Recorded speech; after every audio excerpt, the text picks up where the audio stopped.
Welcome to the final round of the Kart PPG World Series for 1997. And here is just a quick look at how the series has panned out so far.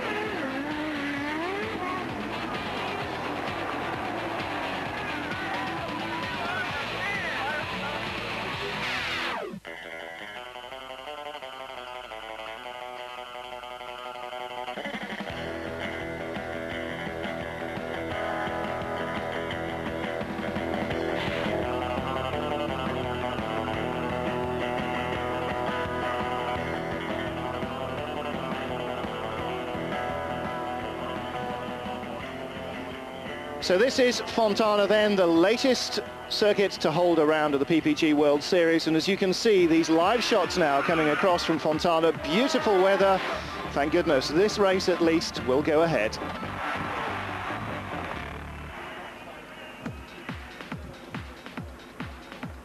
So the brand new facility, Roger Penske justifiably proud of the work that he and his crew have put in over the last 2 years to bring this venue to fruition in the beautiful San Fernando Valley. And what a circuit it will prove to be, I'm sure. Fantastic world record qualifying speeds, the biggest, bestest facilities of every kind that they could possibly imagine. As Roger Penske said there in our pre-game show, everything that they have learned from venues in the past will be incorporated and has been incorporated here. And as you can see, this former derelict factory land has been brought back to life with a very different use indeed from then to now, and what a venue it looks. Well, the weather absolutely perfect for this final round of the series. Perhaps just the one disappointment that Alex Zanardi, the reigning champion, the new champion perhaps, the Donut King, certainly will not be racing here. Gilles de Ferran will. He's already sure of second in the series, ahead of Jimmy Vasser, Paul Tracy also charging there. Greg Moore in sixth place, possibly in with a shot at third as well. Michael Andretti out of that battle, but an awful lot to play for. And there is the scene of confusion after Vasser and Zanardi clashed at Laguna Seca with Alex Zanardi, the champion. Well, here he is, this pleasant, amiable, and my word, quick Italian who raced in Formula One, fell through the net in Formula One, and really quite a disappointment and some surprise to a lot of people, but came here to the Indy Series. And this is Friday morning to pick up the action. Let's join Ben Edwards and Jeremy Shaw live from California.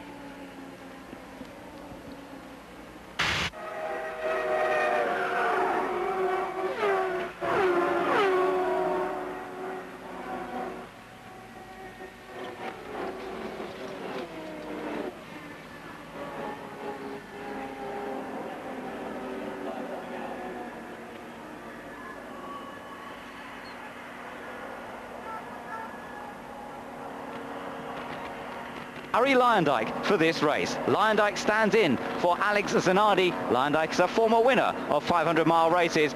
I wonder how he can get on this weekend. We spoke to him earlier today. Arie Luyendyk, first of all, welcome back to the Kart World Series, the PPG Cup. You got a phone call yesterday morning. Just run us through the last 24 hours for you. Well, I just got back from Washington, D.C. the day before, so I've been flying around the country quite a bit, and yesterday morning taking it easy, and Chip called and said that Alex had an accident and wasn't cleared to drive. So, you know, we're glad that he's okay, and I had spoken to Chip earlier in the year about running here, maybe in a third car.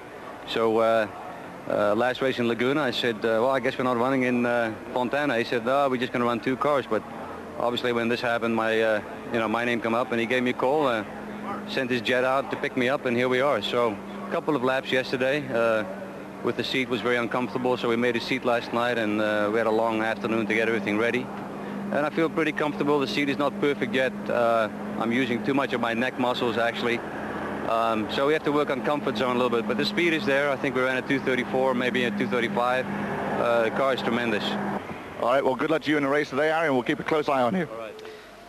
Well, Arie Luyendyk starts from the very tail of the field, but starting at the opposite end of the grid to Luyendyk is Maurizio Gugelmin. Gugelmin set that record time yesterday at an average speed of 240.942 miles per hour. Just taking a look on board Jimmy Vasser, but we also had other accidents on the Friday. We already mentioned it earlier in connection with Alex Zanardi when the young French-Canadian crashed on the Friday practice session as well. This was the accident that Patrick Carpentier suffered. Again, the back end getting away from him at extremely high speed, and just look at the amount of debris that was sent all over the track. It meant that Team Ali Max, the Bettenhausen Motorsports, have decided to withdraw from this weekend's race, so it is only 27 cars on the grid rather than the 28 that we've seen normally. There's another change on the grid this weekend as well. It all seems to be happening for this final race, and that is that there's no Dario Franchitti out there. The young Scotsman is not driving for Carl Hogan this weekend. It is in fact going to be Robbie Gordon, so that's going to be another difference for this weekend's final race in the championship. Let's take the grid now, though. On pole with that new record on a closed track of over 240 miles an hour is Maurizio Gugelmin, joined by the winner of the last race, the resurgent former champion Jimmy Vasser. Brian Herter has led the last 4 races at some point. Scott Pruitt has taken a victory already this year. Michel Jourdain has a career best 5th place on the grid. Greg Moore is hoping to take 3rd in the championship. Michael Andretti was great in Michigan. Mark Blundell also had a good result in Michigan. Raul Boesel's best finish this year has been 3rd. Bobby Rahal led on the US 500 earlier in the year. Andre Ribeiro's had problems in practice. Gilles de Ferran confirmed 2nd in the championship, so he doesn't have to worry about it too much. Robbie Gordon takes over from Dario Franchitti. He's joined on row 7 by Adrian Fernandez. Then it's Parker Johnston and Christian Fittipaldi, who's been confirmed with Andretti to drive for Newman Haas again next year. Dennis Vitolo and Juan Fangio are on row 9, with Fangio the top Toyota-powered car this weekend. But look at that, an all-Penske 10th row to the grid. Normally they're on the front row together, the Penskes, or they have been in past years, but not this year. PJ Jones and Richie Hearn are together on row 11. Hearn back in his Lola. He crashed his Swift on Friday. Then we've got Matsushita and Arndt Meyer competing in his last race of the season. Max Papis and Gualter Salas had problems in the practice sessions and the qualifying. And Arie Luyendyk is the last one on the grid, having taken over the car from Alex Zanardi. He didn't manage to get out in time to set a time in qualifying, so he'll have to start right from the back of the field. So there are the cars beginning to come round.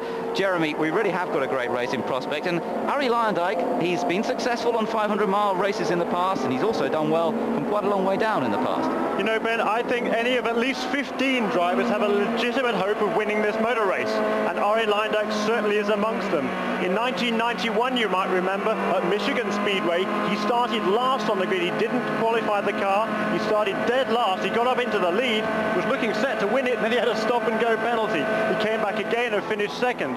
In 94, he started at the back at Michigan. Again, he finished 2nd. He wants to go one better this afternoon, and he has a legitimate chance of doing just that.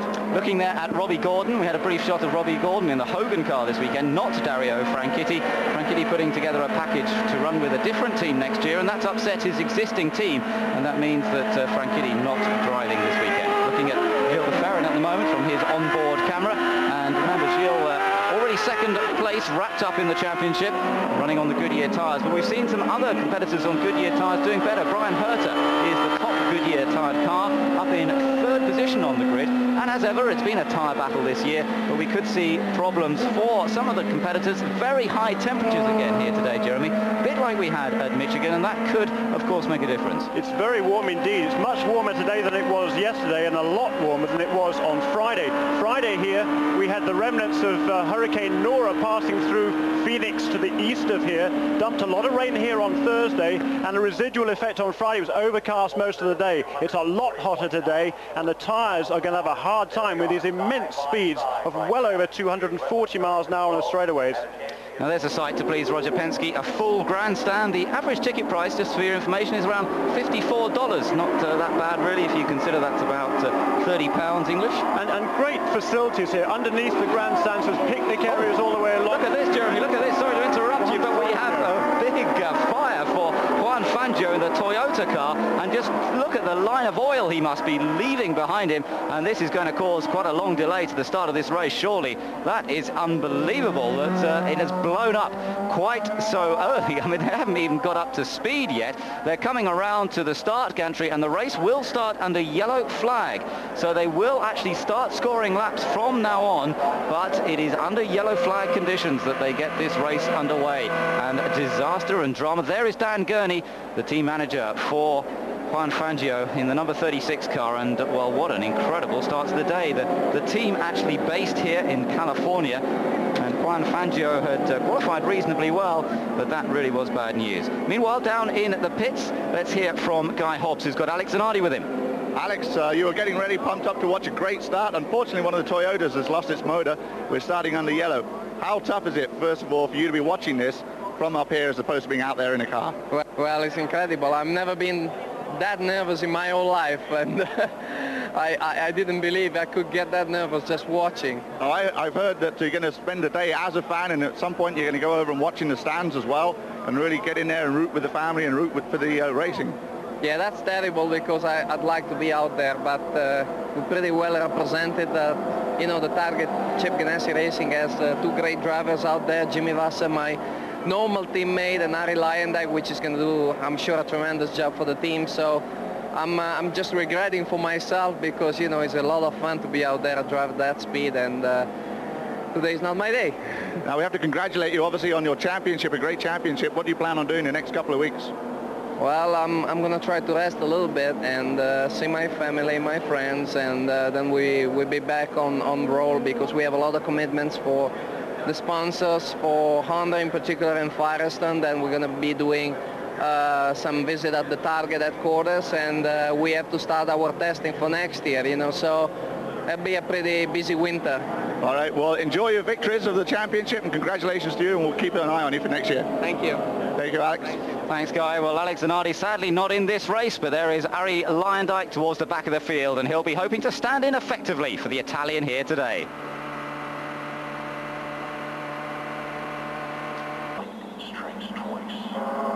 The cars making their way around slowly, obviously, with that yellow flag out, and a fairly big clear-up operation. You can see it's quite a long oil slick there, Jeremy, that's been created. It certainly is an absolutely massive failure from Juan Fangio's Toyota engine there. It's such a shame, you know, they've made some pretty good strides with that Toyota engine this year.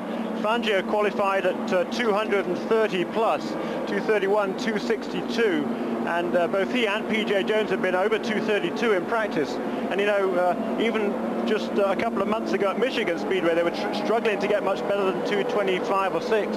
So some strides there by Toyota. It's a great shame, particularly as they're a co-sponsor of this event, that they should go out so publicly and so dramatically and so early. What a great shame for that team. It is, and they must have quite a few guests here this weekend, I should imagine, being in pretty close to where the engines are put together, the TRD based here in California.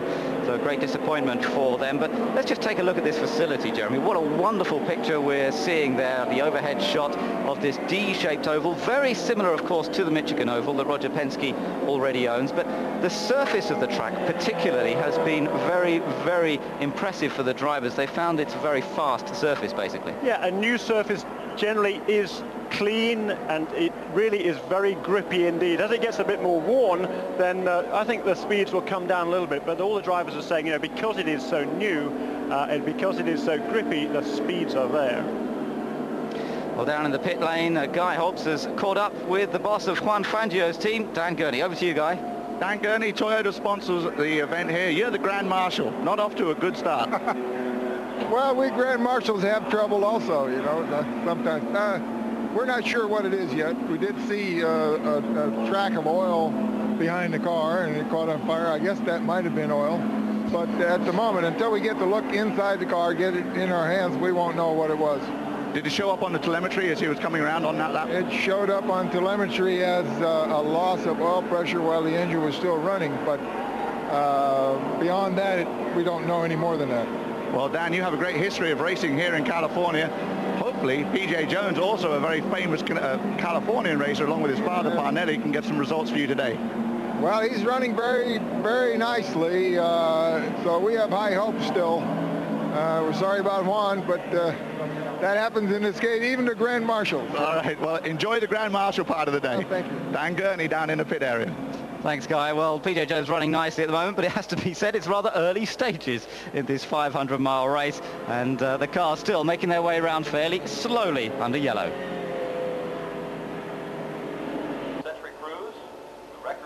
Maurizio Gugelmin leads the cars around after 5 laps under yellow. Jimmy Vasser is in second place. Third is Brian Herter. Fourth position is Scott Pruitt.